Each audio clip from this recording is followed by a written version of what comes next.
Alors, l'actu du jour en Formule 1. Avant de commencer, je vous rappelle que les news proviennent de ma chaîne principale sur la Formule 1, Type F1. Et il y a aussi mon Twitch, vous pouvez vous abonner. On parle de F1 sur ces deux chaînes de façon constante et régulière. Les liens sont dans la description. Bon visionnage. Ciao.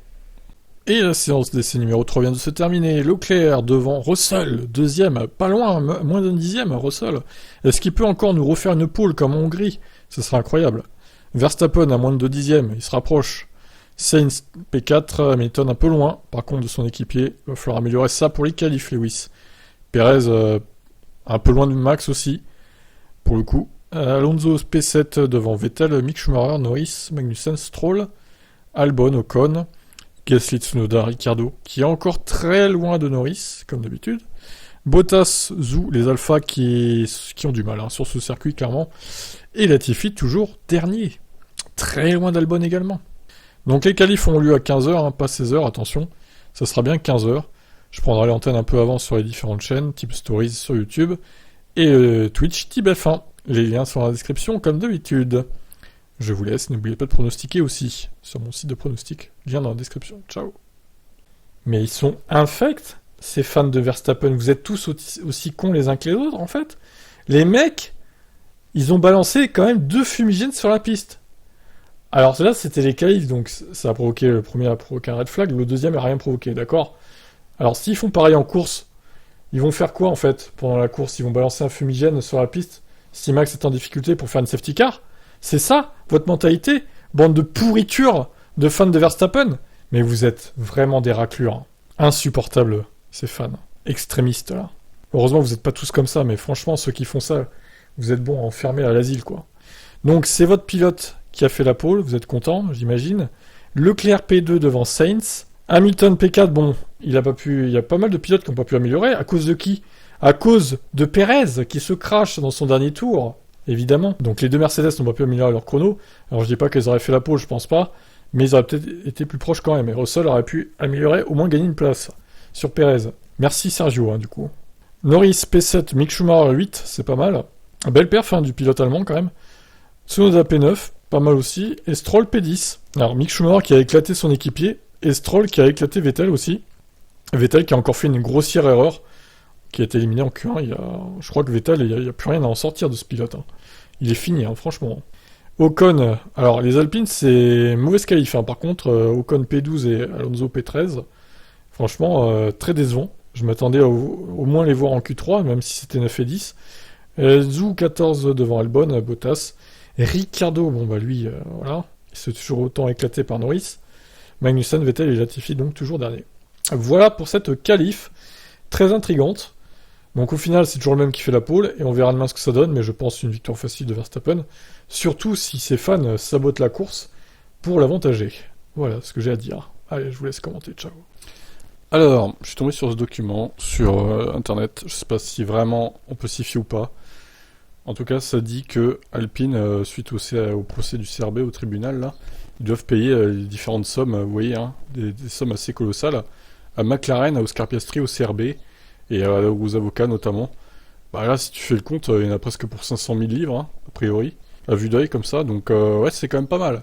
Alors, je sais pas si McLaren doit payer une compensation financière, puisqu'au final, le contrat a été signé le 4 juillet, et qu'ils ont donné raison à McLaren. Ça se trouve, ils vont rien avoir à payer, en fait, McLaren. Je me dis ça, peut-être qu'au final, ils vont s'en tirer sans rien donner. Donc, affaire à suivre. Est-ce que vraiment Alpine va aller jusqu'au procès civil pour se faire dédommager d'avoir lancé, entre guillemets, la carrière de Piastri? Ça serait légitime, je dirais, parce qu'ils ont quand même perdu plusieurs millions d'euros, là, dans l'affaire. C'est dur, de se faire pigeonner comme ça. Qu'est-ce que vous en pensez, vous? Ciao. Une petite dernière news avant. Le débrief de ces qualifs de Zandvoort, très perturbé. Hamilton espérait la première ligne avant un drapeau jaune en fin de Q3. Alors, effectivement, dommage qu'on n'ait pas pu voir à quel point il aurait pu améliorer. Première ligne, je sais pas, parce que c'était quand même très serré, les 3 premières places. Mais il aurait clairement pu se rapprocher. Après, est-ce qu'il aurait fait la première ligne? Je sais pas, quand même. On ne le saura jamais, malheureusement. Je suis heureux que la voiture ait repris vie ce week-end. C'est réjoui Hamilton en Q1 et Q2, nous étions à un dixième des Red Bull à chaque fois et j'avais espoir de pouvoir me battre pour la première ligne. Mais c'était pas de chance avec le drapeau jaune de Perez. À croire que c'est fait exprès, n'est-ce pas? Nous sommes parvenus à réduire l'écart sur un tour et j'admets ne pas vraiment comprendre pourquoi. Mais j'espère que ça signifie que nous serons plus proches en course. Si c'est le cas, et que nous pouvons nous battre contre les 3 gars qui sont devant moi, ça serait fantastique. Russell a pris lui la 6ème place derrière son équipier et Perez. Pas génial pour être honnête, la voiture s'est bien comportée. Tout le week-end, j'ai eu un pressentiment très intéressant après les libres 3. Mais ça n'a pas vraiment cliqué pour moi. Je ne sais pas vraiment pourquoi. Ouais, mais il a amélioré encore plus qu'Hamilton. Russell, au final, il aurait pu dépasser Perez, ça c'est sûr. Et il aurait peut-être pu passer Hamilton aussi, du coup. On ne le saura jamais, encore une fois. En fin de compte, c'est un manque de performance en Q2 qui m'a coûté un peu en Q3, parce que nous avons dû prendre un deuxième jeu de pneus. Je n'avais plus qu'un jeu disponible en Q3, évidemment, avec le drapeau jaune. Je n'ai pas pu faire mon tour correct. Un peu frustrant. Russell aperçoit tout de même le côté positif de la performance du jour. Je ne vois aucune raison pour laquelle nous ne pouvons pas nous battre pour le podium. Notre voiture est bonne en rythme de course également. Bon bah enfin, un week-end bien pour Mercedes. Alors, est-ce qu'ils vont vraiment pouvoir se battre pour le podium à la régulière? Il y a quand même les 2 Ferrari, puis Verstappen. C'est pas simple, hein, c'est pas simple. J'ai hâte de voir la course que ça va donner, en gros, pour résumer. Allez, ciao ciao. Verstappen hausse le ton sur les fans stupides qui ont jeté des fumigènes. 2 incidents pendant les qualifs. Voilà, lui, c'est lui, ça se trouve. Non, je rigole. Il a critiqué donc les spectateurs qui ont lancé les fumigènes sur le circuit lors des qualifs. Un fumigène a été lancé sur la piste entre les virages 12 et 13 au début de la Q2 à Zandvoort, provoquant l'arrêt de la session pendant quelques minutes. La FIA a indiqué que la personne impliquée avait été rapidement identifiée et expulsée par les organisateurs de l'événement. Bah, il faut l'exclure à vie des Grands Prix, celui-là. Hein. Imaginez, il recommence pendant une course, je sais pas, l'année prochaine par exemple, il sabote la course. Un autre fumigène a été lancé sur le circuit virage 1 lors des dernières minutes de la Q3, mais il a roulé dans un endroit sûr, vers la sortie des stands. La séance s'est poursuivie comme si de rien n'était. Ces fans ont déjà été mis en garde contre l'introduction de fumigènes sur le circuit. C'est juste très idiot à faire. Déjà, tenir les fumigènes, c'est sympa, mais il y a une limite à combien il en faut. On est d'accord. Par contre, en jeter sur la piste, c'est tout simplement stupide. Je pense que la personne qui a fait ça a été expulsée. Ne faites pas ça, ce n'est bon pour personne. Vous êtes expulsé, vous ne pouvez pas voir la course, et pour nous, la séance s'est arrêtée parce que c'est dangereux. Il y a des trucs sur la piste, donc vous ne devriez pas faire ça. Les commentaires de Verstappen, qui a décroché la pole position à Zandvoort, ont été repris par ses plus proches rivaux du jour, Leclerc et Sainz. C'est dangereux, alors ne faites pas ce genre de choses. Si une voiture passe à ce moment-là, ça peut créer des risques inutiles. Sainz conclut, il est important de faire savoir aux fans quand il est possible de les utiliser, pas au milieu de la course, ou du premier tour au milieu des combats à 300 km/h. Vous ne voulez pas être distrait par la fumée. Voilà, c'est ça. Attendez au moins que la course soit finie, à la limite. C'est comme l'année dernière, ils avaient balancé plein de fumigènes au moment du départ, on voyait absolument rien. C'était infect. Donc j'espère que tous ceux qui feront ça à l'avenir, j'espère qu'il n'y en aura plus d'ailleurs, seront bannis à vie des circuits parce que c'est intolérable. Imaginez ça, pendant une course. Ça provoquerait un safety car, voire un drapeau rouge, et ça bouleverserait le déroulement de toute la course. Franchement, c'est quoi ça? C'est lamentable. Donc faut pas que les spectateurs influent sur le déroulement de la course, il manquerait plus que ça encore. Qu'est-ce que vous en pensez, vous? Doit-on les bannir à vie des circuits, ces gens? Allez, ciao. Alpine va réfléchir à se séparer de Piastri dès la semaine prochaine. Bah, honnêtement, vu ce qui s'est passé, oui, pourquoi pas. C'est Safnauer qui a dit ça, il est avec nous ce week-end pour faire du travail sur le simulateur, il continuera ce week-end. Lundi, nous nous réunirons avec lui et déciderons comment nous allons aller de l'avant. On décidera ça lundi. Je ne veux pas y penser ici à Zandvoort, il a plus de considérations à avoir. Safnauer a souligné qu'il respectait la décision du CRB et admet qu'il s'attendait à une décision plus difficile à prendre compte tenu des arguments avancés. Ce ne fut pas le cas. Eh bien, je ne connaissais pas tous les arguments de l'autre côté. Ensuite, je veux dire que ça a pris 4 jours. Comme tout le monde le sait, il y a de bons arguments des deux côtés. En sortant, je pensais que c'était environ 50-50, mais ça n'a pas été tranché en notre faveur. Safnauer avait confié le week-end dernier que Piastri avait été informé de l'annonce alors qu'il travaillait dans le simulateur de l'équipe. Mais ce moment a été décrit comme bizarre et franchement bouleversant pour Piastri lui-même, car cela l'a mis dans une situation délicate devant les autres membres de l'équipe. L'Australien a même dit à plusieurs reprises à son équipe qu'il avait signé ailleurs. Oh non mais c'est quoi ces agissements, franchement? Eh bien, à ce moment-là, nous avons eu des discussions avec Oscar. Nous avions l'impression que les accords contractuels que nous avions avec Oscar étaient valides, que nous n'avions pas besoin du CRB. C'est donc la raison. Ce que je peux dire et réitérer, ce que j'ai dit auparavant, Oscar était dans le simulateur. Quand il a terminé sa session de simulation, je suis allé lui annoncer la décision et le féliciter. Il a souri et il a dit merci. Oui, mais lui a expliqué derrière que c'était une façade pour pas mettre dans l'embarras les autres membres de l'équipe et pas les décevoir, quoi. Mais au fond de lui, il savait très bien qu'il n'allait pas rouler pour Alpine, quoi. C'est grotesque comme situation. Y avait-il un groupe de personnes là-bas comme il le dit? Je peux vous dire que non. C'était moi le technicien du simulateur qui se trouvait dans la même pièce. Donc, alors, Safnauer l'accuse de mentir, donc. Ok, super. Mais si vous avez déjà vu un simulateur, c'est une assez grande salle. Aussi grande qu'ici, la salle de conférence de presse de Zandvoort. Nous étions 3 dans cette pièce. Ce n'était donc pas un groupe de personnes. Ce n'était pas bizarre, il a souri et a dit merci. Donc voilà, on a une version de Piastri et l'autre Safnauer qui dit l'inverse. Donc encore une fois, sur un des deux, il y en a un qui ment. C'est comme Seidel, Ricardo, il y en a un des deux qui ment. Donc on ne sait pas à qui croire au final. Ils sont insupportables. Il n'y en a pas un qui veut lâcher et ça invente des histoires au final, quoi.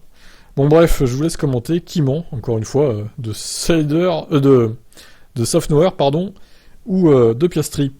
Je vous laisse commenter, ciao. Wolf, Mercedes comprend enfin les fluctuations de performance de la W13. Il serait temps. Nous comprenons maintenant pourquoi, et vous pouvez voir qu'il s'agit de trouver le bon équilibre pour la voiture, que ce soit au niveau aéro ou au niveau de l'adhérence. Spa est une aberration en ce qui concerne l'état de notre voiture. Ici, c'est l'un des meilleurs circuits pour nous, et vous pouvez voir que nous sommes exactement là où nous devons. Mais nous verrons ce qui se passera ce samedi. Le concept 0% de W13 a été remis en cause plusieurs fois, mais il s'avère que Mercedes a travaillé sur beaucoup d'autres choses pour le faire fonctionner. L'Autrichien explique que la plupart des changements ne sont pas visibles. Je pense que c'est une des questions c'est plus une question de choses que vous ne voyez pas sur la voiture plutôt que ce que vous voyez. Il est évident que nous avons un concept de ponton étroit et que le plancher arrière dépasse plus que sur les autres voitures. Ça joue certainement un rôle. Mais ce qui est beaucoup plus important, c'est de savoir comment nous avons développé la voiture pour qu'elle puisse rouler là où le plancher est bas. Et ce que ça fait à la cinématique de la suspension. C'est pourquoi, pour le moment, il faut faire des essais et des erreurs. Oui, mais encore une fois, est-ce que vraiment le concept sans ponton est le bon, quoi? On peut se poser la question, hein. J'ai l'impression que Mercedes, ils vont continuer bec et ongle avec ce concept et ne jamais le remettre en question.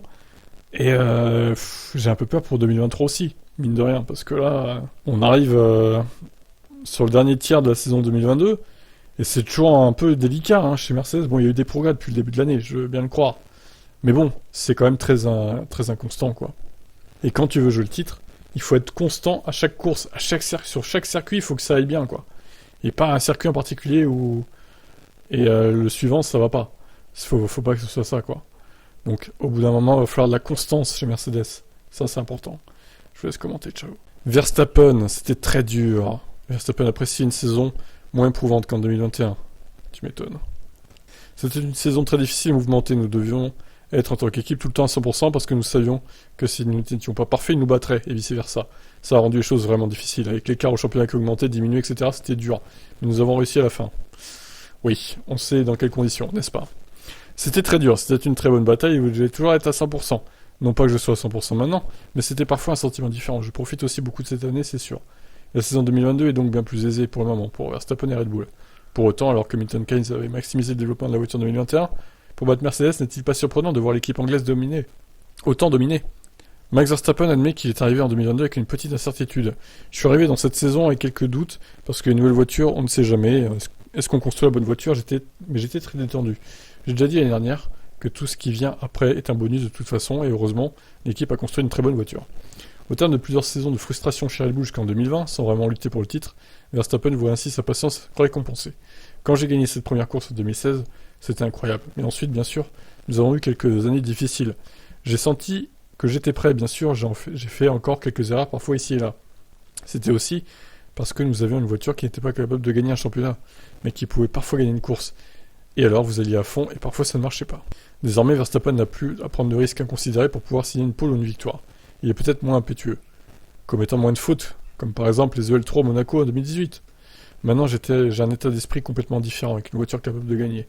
Avant, il y avait des courses où vous pensiez, je suis un peu à la limite ici, j'essayais d'extraire un peu plus, je pouvais finir dans le mur. C'est pourquoi je pense que les années après 2016, quand parfois nous gagnions les courses, c'était parfois un peu, pas difficile à accepter, mais vous devez aussi faire confiance au processus dans lequel nous étions pour essayer de devenir nouveau prétendant au championnat. Bien sûr, je veux gagner. Je suis contrarié si les choses ne vont pas bien, mais maintenant, disons qu'elles ne vont pas bien, ce n'est pas aussi douloureux qu'avant de gagner ce premier championnat, parce que c'était l'objectif. Verstappen paraît avoir atteint son but presque ultime avec le premier titre. Ça veut-il dire qu'il ne connaîtrait pas la même émotion avec le deuxième? Gagner son premier titre est toujours le plus émouvant. Les premières victoires aussi à Barcelone 2016, toujours émotionnel. Oubliez Abu Dhabi parce que c'était juste fou, parce que ça vous donne aussi le premier titre. Ça vous donne aussi le premier titre. Mais cette toute première victoire, comparée à toutes les autres que j'ai eues, elle s'en approche pas. Parce que c'est quelque chose dont vous avez rêvé pendant si longtemps et qui devient ensuite réalité. Mon premier podium a été ma première victoire. C'était donc une journée folle. Je m'en souviendrai pour toujours.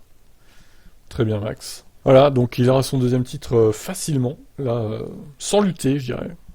Bon, même s'il lutte toujours, hein, évidemment. Mais on va dire que c'est... En fait, Ferrari fait le travail pour lui aussi, hein. Avec soit des stratégies bidons, soit des crashs, soit des problèmes de fiabilité, soit un peu tous les trois, quoi. Les trois trucs. Donc voilà, au moins, ce titre-là sera pas remis en question pour Verstappen. Allez, je vous laisse commenter. Ciao. Alors, Piastri livre sa version des faits sur l'affaire, du coup, entre lui et Alpine. Dans sa première interview, l'Australien s'est confié au site officiel de la F1. Il admet que les relations avec Alpine sont maintenant très tendues. Oui, bah, clairement, il fera pas les EL1 chez Alpine, hein, ça m'étonnerait. Oh, c'est long, au secours. Bon, tant pis, c'est important, allez. Je suis content d'avoir finalement été annoncé comme pilote McLaren pour l'année prochaine, et nous attendons maintenant avec impatience l'avenir. Je suis toujours réserviste avec Alpine. Je suis heureux d'exercer encore ces fonctions, mais c'est une discussion que nous devons avoir entre moi et l'équipe. Nous verrons à quoi ça ressemble, et je serai ensuite évidemment très heureux de rejoindre la grille de départ avec McLaren. Piastri affirme ne pas avoir de ressentiment envers toute la situation qui s'est passée entre lui et Alpine et McLaren. J'ai vraiment apprécié ma période chez Alpine.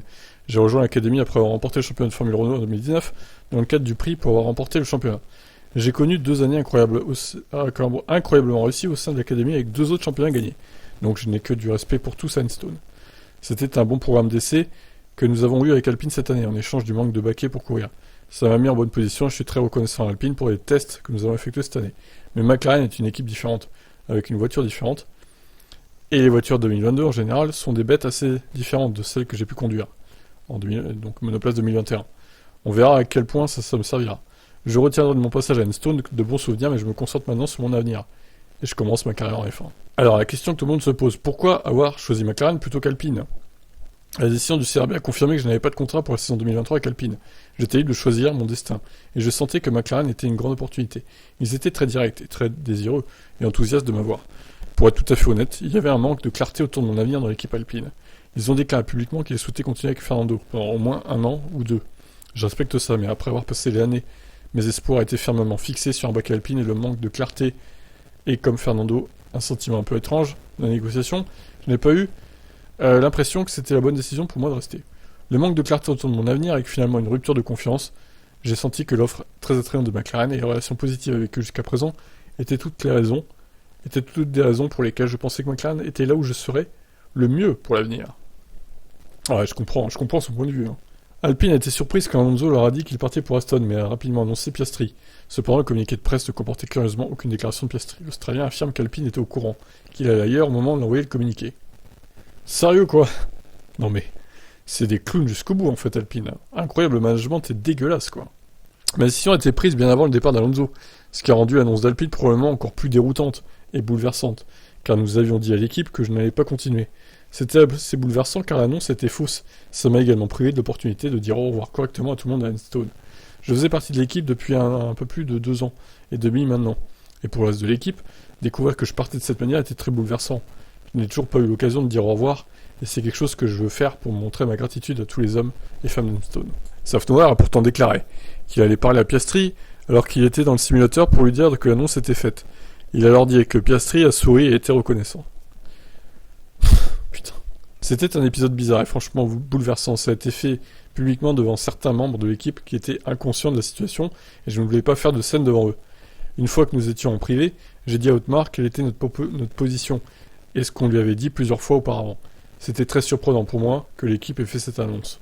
Donc l'épisode Twitter, ce fut le moment le plus chaud de ma carrière et probablement de ma vie jusqu'à présent. Le fait que ce soit faussement annoncé était quelque chose que mon management et moi pensions que nous devions corriger. Il y avait également des implications juridiques potentielles si nous ne réfutions pas l'annonce. Le tweet n'était pas destiné à pointer du doigt quelqu'un d'aucune façon. Il n'était pas autre chose que factuel.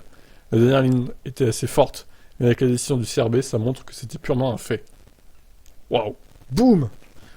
Ouais, Audemars, on sent qu'ils ont forcé, ils ont forcé chez Alpine quand même, pour avoir Piastri jusqu'à aller au bluff finalement, vu qu'ils savaient qu'il avait signé ailleurs. Ils l'ont foutu dans la sauce, enfin c'est vraiment, ça a été mal fait tout ça, ça a été très très mal fait. Bon, au final, voilà, il quitte Alpine, c'est peut-être pas plus mal comme ça on va peut-être avoir 2 Français chez Alpine, ça serait incroyable. Et lui, il va faire sa carrière chez McLaren avec Norris. Et pourquoi pas un Australien pour en remplacer un autre, magnifique. Bon, vous en pensez quoi de sa déclaration à Piastri ? On y voit plus clair en tout cas. Et c'est bien d'avoir son point de vue. Allez, ciao. McLaren pour la défense de l'intégrité et la loyauté de Piastri. Ouais, forcément c'est leur pilote, ils vont pas dire le contraire. Concernant les commentaires que nous avons vus Des autres parties, ce n'est pas à nous de commenter, mais pour être honnête, c'est assez simple. Il y a deux choses que vous devez avoir en place si vous voulez qu'un pilote conduise pour vous en F1. C'est un contrat et une inscription auprès du comité de reconnaissance des contrats. C'est ce que nous avons mis en place en juillet, et donc notre plan était clair. L'autre équipe n'avait rien de tout ça, et ça a été reconnu. L'autre équipe. Alors je suis un peu surpris par certains des commentaires que j'ai eus de la part de personnes qui n'avaient aucune connaissance détaillée de ce qui se passait réellement. Je pense que certains de ces commentaires étaient donc inappropriés, pas justes, et ne respectaient tout simplement pas ce qui se passait. Si j'observe une telle situation ailleurs sans savoir ce qui s'est passé, oui, juste d'un seul côté, j'essaie d'éviter de faire des commentaires à ce sujet. C'est important de le mentionner également afin de protéger Oscar qui est accusateur. Le CRB a confirmé que McLaren avait signé un contrat avec Piastri le 4 juillet. Un premier document de négociation avait même été signé dès début juin. Oscar et son management ont été transparents avec nous tout au long du processus et d'après ce que nous savions et ce que nous avons signé, nous étions très confiants que ce serait un résultat en notre faveur avec le CRB. Seider rappelle que le consultant pour le sport auto de Red Bull, Helmut Marko, avait tenté en vain de signer Norris. Plusieurs années plus tôt, mais McLaren avait un contrat en place avec lui à l'époque. Oh là là, Norris dans le giron Red Bull, bah putain, ça aurait fait mal avec Verstappen. Hein. Les deux potes ensemble, hein, incroyable. Marko n'a pas pu obtenir Lando parce que nous avions un contrat avec Lando. Poursuit de son côté Zach Brown. Je pense que si vous avez un pilote dans votre écurie, vous devez avoir un contrat avec eux, car c'est un milieu très compétitif. Comme nous le savons, toutes les équipes sont toujours à la recherche des meilleurs talents possibles. Et si vous n'avez pas de contrat, vous êtes évidemment vulnérable. Bah oui, logique. Très bien. Eh bien écoutez, McLaren a gagné cette bataille, face à Alpine en tout cas. Alpine qui doit même dédommager les frais d'avocat, notamment à McLaren. Là, c'est vraiment trop, quoi. Et au final, ça se trouve, McLaren, ils vont s'en sortir sans rien devoir à Alpine. Ça sera incroyable. Bon, je vous laisse commenter, ciao. Norris salue l'arrivée de Piastri, mais garde le cap sur 2022, on a encore beaucoup de travail à faire cette année. J'ai hâte d'y être, confie Norris.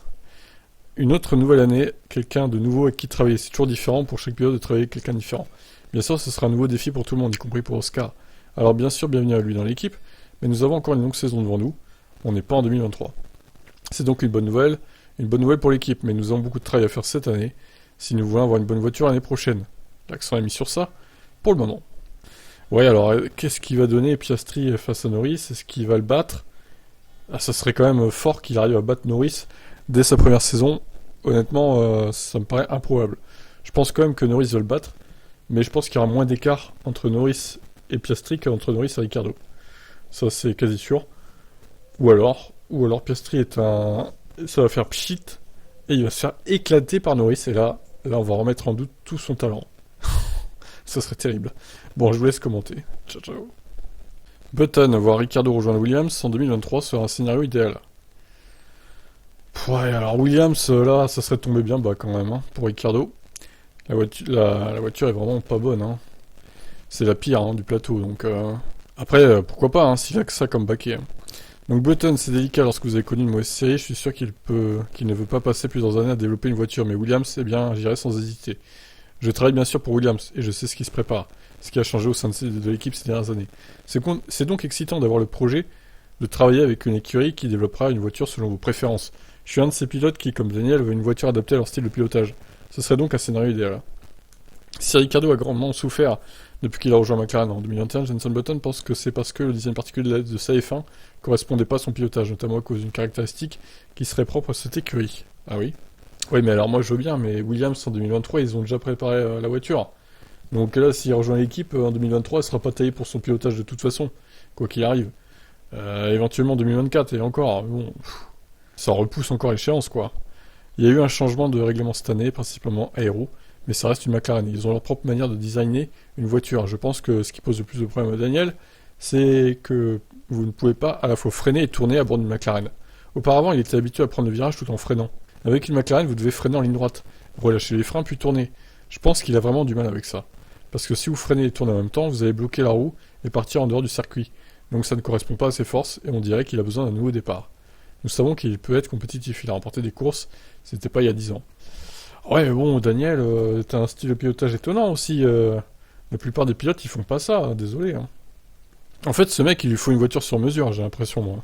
C'est pour ça que chez Red Bull, il était pas mauvais, puisque la voiture correspondait beaucoup mieux à son style de pilotage, et chez Renault aussi, d'ailleurs. Donc, étonnant pilote, Daniel Ricciardo. Est-ce qu'il y va en fini? Je sais pas. En tout cas, est-ce qu'il sera en F1 en 2023? J'en suis moins sûr. On verra, mais ça pue un peu pour lui quand même. Hein. Qu'est-ce que vous en pensez, vous? Chez Williams, pourquoi pas? Allez, ciao. Hamilton a défini ses objectifs pour la fin de la saison 2022. Le pilote Mercedes se passionne pour l'ingénierie.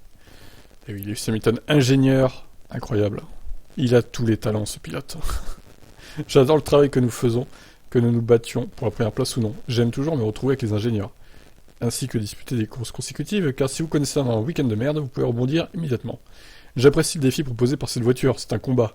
C'est délicat du point de vue de l'ingénierie de la comprendre, mais ça permet d'améliorer mes connaissances dans ce secteur, donc j'en profite. Je ne veux pas que le temps passe plus vite, il y aura des informations à récolter durant cette deuxième partie de saison. En tant que pilote, je veux m'améliorer, faire en sorte que des incidents comme ceux de la Belgique se reproduisent plus. Ouais, c'est bien, c'est bien. En ce moment, je m'applique à essayer d'exprimer clairement ce que je ressens dans la voiture et ce que je souhaite pour l'année prochaine, en faisant en sorte que tout soit appliqué. Tout va si vite, ils sont déjà en train de finaliser les freins et la suspension. La boîte de vitesse également. Tout est fait avec tellement d'avance. Nous avons remporté les 8 derniers championnats constructeurs et j'ai foi en mon équipe. Ce n'est plus aussi simple qu'avant avec les budgets plafonnés, mais nous pouvons y arriver. Voilà, de la positivité, c'est bien ça, Lewis. Positive attitude, comme on dit. Bon, moi j'y crois plus à la victoire de Mercedes avant la fin de la saison, à moins de circonstances particulières. Bon, et là ils font la pole, la première ligne à Zandvoort, ils vont me contredire ces cons-là, mais non, honnêtement, la voiture est trop inconstante. Je pense que ça sera trop dur face à Red Bull. Peut-être si avec Ferrari encore, bon, ils pourraient gagner éventuellement, hein. Mais c'est Red Bull le problème en fait. C'est pas forcément Ferrari. Bon, je vous laisse commenter. Qu'est-ce que vous en pensez-vous? Ciao. Marco répète, Red Bull ne s'opposera pas au départ de Gasly. Ce sera un rêve pour lui de rejoindre Alpine. Bon, désormais c'est Marco qui confirme que Red Bull a débuté des négociations avec l'équipe française pour libérer Gasly, lui permettre de piloter aux côtés d'Ocon l'an prochain. Cependant, Marco confirme qu'un accord n'est pas encore d'actualité. L'Autrichien révèle que Red Bull et AlphaTauri n'ont pas reçu ce qu'elle demande à Alpine pour libérer le français, et on attend les suites de tractation. On a un contrat valide pour 2023, mais entre-temps il y a des discussions. Si nos conditions sont remplies, nous ne ferions pas obstacle à Gasly. Ce sera un rêve de devenir réalité pour lui de piloter une équipe d'usine française. Mais toutes les conditions ne sont pas encore remplies. Marco confirme déjà que Red Bull a déjà pensé à faire venir Hertha avec un marché américain très important. Cependant, la disponibilité de Hertha ne serait pas cruciale pour libérer Gasly. Nous avons quelques personnes dans l'équipe junior qui ont leur super licence. Pour le pilote de réserve, nous recrutons quelqu'un parmi eux. Enfin, Marco a révélé que Mick Schumacher n'était pas sur la liste pour le moment, ayant son contrat avec Ferrari. Il est ou était pilote junior de Ferrari, c'est pourquoi nous n'avons jamais traité avec lui. Nous avons notre propre programme, nous préférons nos propres pilotes. Bon bah Mick Schumacher chez AlphaTauri, on peut oublier, hein, visiblement. Par ailleurs, quelques heures après la confirmation de Piastri, Marco s'est étonné auprès de Sky F1 de tout ce qui s'est passé autour de l'Australien. Selon lui, cette complexe situation n'est pas bénéfique pour le pilote. C'était beaucoup d'excitation pour un pilote qui n'a même pas pris part à une séance de F1. Il s'est mis beaucoup de pression. Ses performances la saison prochaine seront jugées de manière beaucoup plus critique. Ouais, carrément. Je suis d'accord avec ça par contre. Donc voilà, écoutez, plus on avance dans les jours, plus je me dis que Gasly chez Alpine, ça peut le faire en fait. Il faut juste réunir toutes les conditions comme il a dit quoi. Mais ça devient de plus en plus probable en fait. Alors qu'au début c'était quasi impossible. Qu'est-ce que vous en pensez vous? Ciao.